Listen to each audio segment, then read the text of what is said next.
May the words of my mouth and the meditation of my heart be acceptable to you, O Lord, my strength and my Redeemer. Amen. Good morning.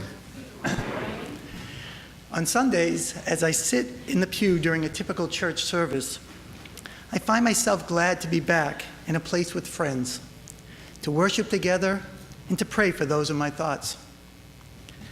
I enjoyed the varied aspects of the service, from the reverent passages from the Book of Common Prayers to the beautiful singing by our choir and congregation, to the announcements that help build our community, and the heartfelt expression of thanks and concerns during our prayers of the people. There's the receiving of the Eucharist as a ritual of gratitude, and the inspirational lessons we hear from Chris's sermons. Today, my viewpoint has changed, for I have the pleasure to see the congregation from a different perspective, having the opportunity to share with all of you what St. Paul's has meant to me over the years. St. Paul's is not just the church I go to, which was certainly my view before coming to St. Paul's, but rather it's a church that I make, a church that we make. It's our church. It's the church of our spiritual family.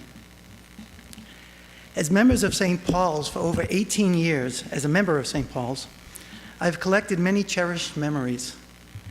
I realize that St. Paul's has been a home to me longer than any place I have worshiped, studied, worked, or lived. It is so because my family and I have found St. Paul's to be a loving, caring place to worship and to just be ourselves. In today's gospel, Jesus is asking us to look beyond our own desire for glory and fame so that we can see more clearly that the meaning of life is about serving others instead of focusing on ourselves. This is not to say that we shouldn't take care of ourselves, but rather that the ultimate goal should be caring for those around us. Many of my memories at St. Paul's are rooted from serving. I'm sure many of yours are as well. In fact, I know many of yours are as well. For me, some of the memories involve serving coffee hour and at Shrove Tuesday pancake suppers. It's been serving on the vestry with others, serving as a church school teacher, serving at a St. Paul's cleanup day. The serving that we do at St. Paul's is in some ways out of duty and obligation. But to me, and the feeling I get from those of you I've served with, is it's actually a joy to do, and just the caring, loving, respectful nature that St. Paul's embraces. Many times a year we find ourselves faced with questions that require reflection, contemplation, and an inevitable decision. We may need to decide if it's time for a new car or to go on a vacation. We may be considering whether to move into a smaller, more manageable home or change jobs. But we also have the everyday decisions, such as what to have for lunch and what TV show to watch, where to go to get the best price for gas. But I ask myself, and I ask you, I had asked myself, do we really take enough time to think about how we can serve others? And I know I was not happy with my answer. Serving others isn't an act of kindness. Serving others is an act of kindness. Often we do it out of the goodness of our heart without thinking about it. But we can easily get distracted, as I often do, with our day-to-day life. And we lose the very sense of the need and desire to serve.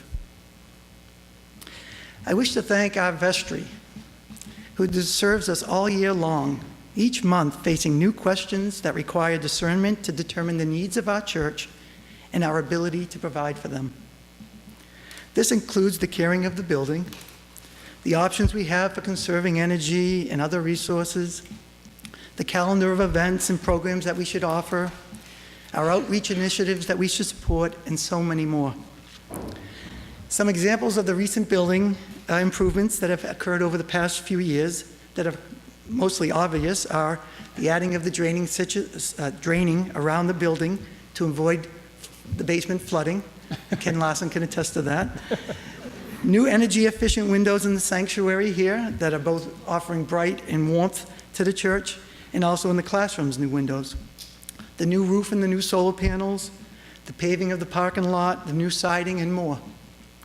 Each of these required effort to identify and investigate and implement, but really none of these would be possible without the contributions received from our pledge payments.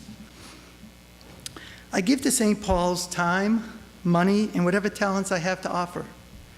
These gifts I give from the heart and are given with the joy, knowing that the goodness that sparks and grows within this building radiates far beyond. During this stewardship season, I not only reflect on the ways St. Paul's has given me an opportunity to serve, but the ways I have been served by the people of St. Paul's, all of you. I think of our church school and catechesis teachers and our high school and middle school youth leaders who have nurtured my children, providing them knowledge and opportunities to discover Jesus and discover themselves.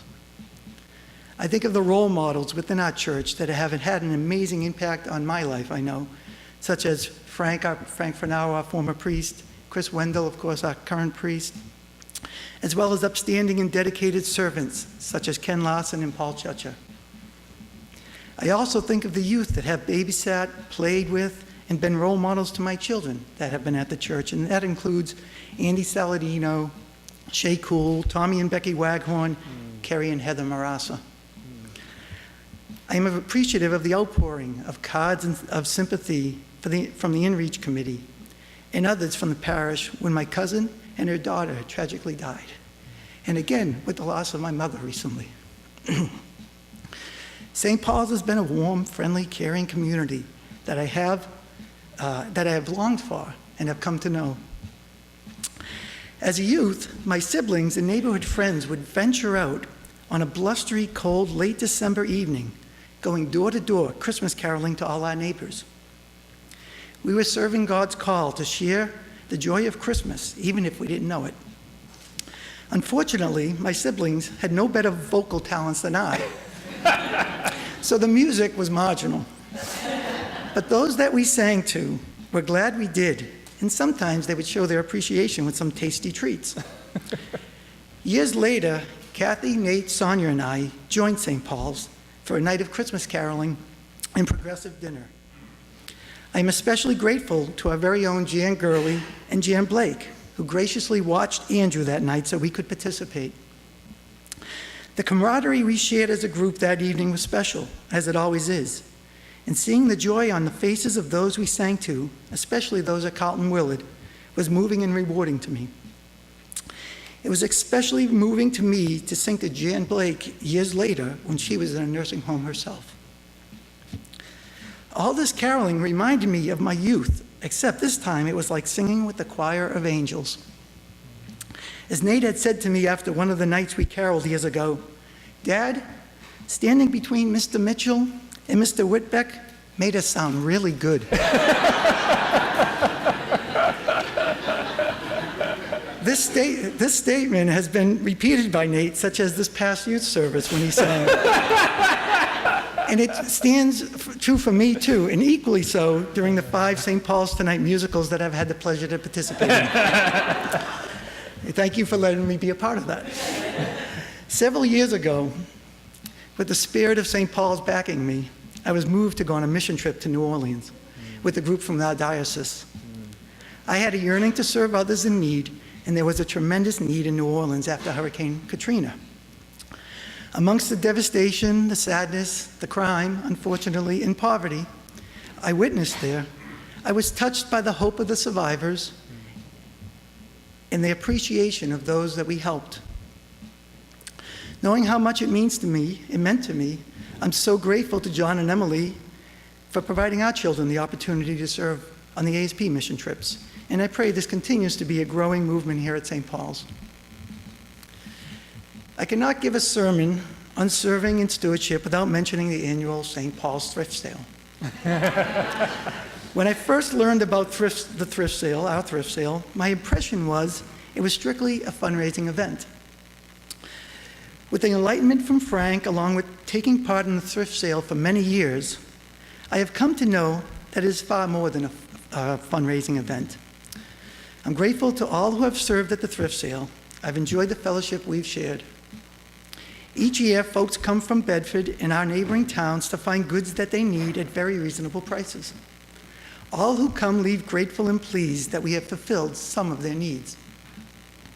And to all those who have donated to the sale, you'll be glad to know we are doing our part to protect the environment by seeing these goods find a useful home, a useful and gratified home, instead of potentially finding their way to landfills.